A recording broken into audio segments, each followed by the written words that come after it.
నీ భార్యతో కలిసి నువ్వు సంతోషంగా ఉండు. సీతమ్మంతటిది రామాయణం సుందరకాండలో ఒక మాట అంటుంది, నివర్తయ మనోమత్త స్వజనే క్రియతాం మనః అంది. నీ భార్య యందు నీ మనసు పెట్టుకో, నీ కామాన్ని నీ భార్య యందు ఉంచుకో. ధర్మము చేత ముడిపడిపోయింది, అది దోషం కాదు. నువ్వు ఏదైనా అనుభవించు, కానీ అది ధర్మచట్రంలో ఇమిడేదై ఉండాలి.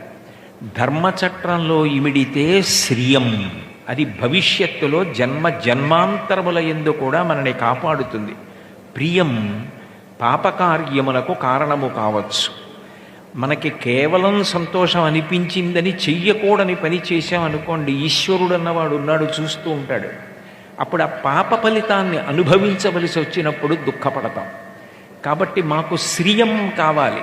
శ్రియం అంటే ఎప్పుడూ ధర్మచక్రంలో ఇవిడే పనులే చెయ్యాలి.